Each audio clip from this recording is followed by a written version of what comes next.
smart.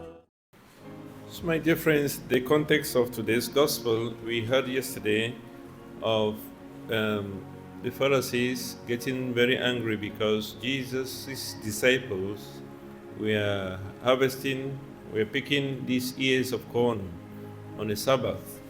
So they get very annoyed by that because it's a Sabbath and no one is supposed to be working. And then following that, they all entered into the synagogue, and then Jesus healed somebody who had a withered hand, again on the Sabbath.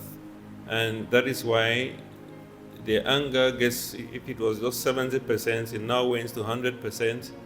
And they are plotting on how to destroy him, on how to kill him.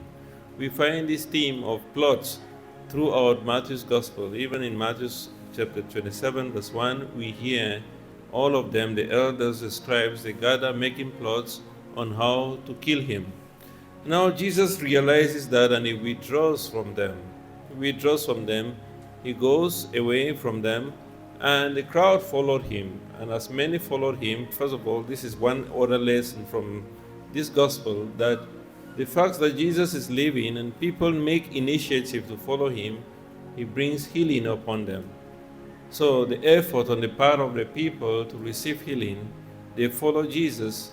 Even when Jesus is going away, when Jesus is departing and withdrawing, the people follow him. They don't let go. They don't say, now he's going, we better stay. No, they make an initiative of continuously following him. But then comes the most important part, and when Matthew says this was to fulfill the prophecy of Isaiah. And then he quotes the seventh song of Isaiah. Isaiah presents 7 songs, and this is one of them. Here is my servant whom I have chosen. This is from Isaiah 42. My beloved, my favorite, my soul. I will endow him with my spirit, and he will proclaim the true faith to the nations. Now, when Isaiah was giving that prophecy, he was speaking on behalf of God.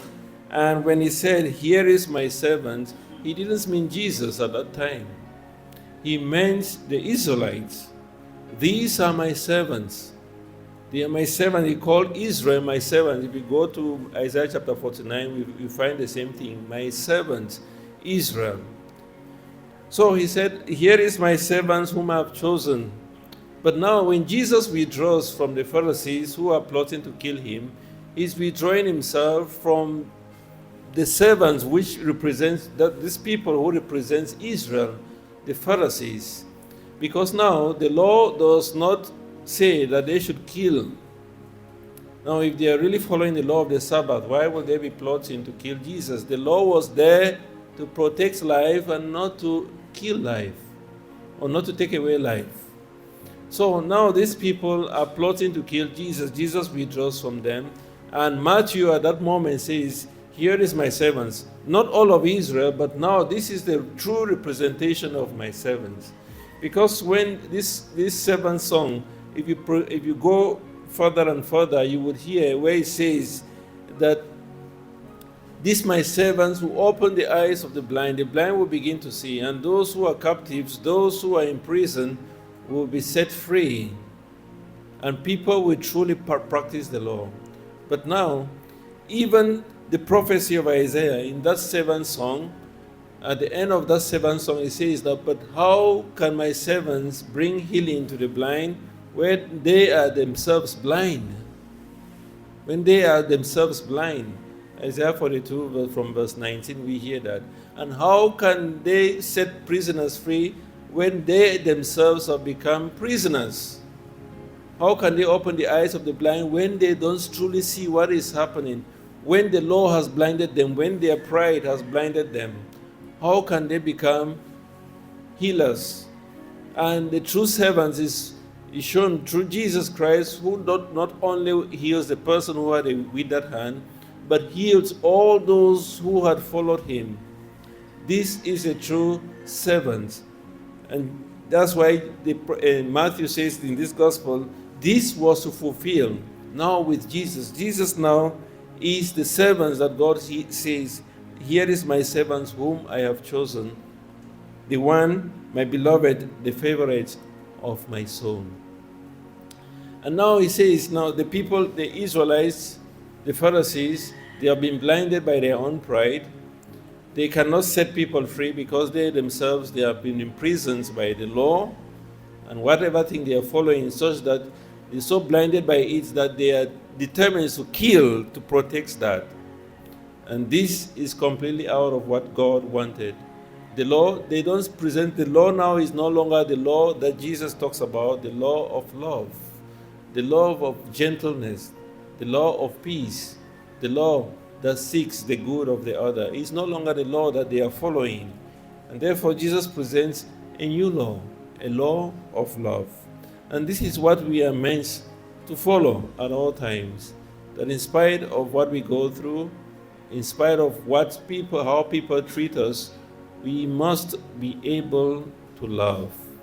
Love is that which God has left behind for us.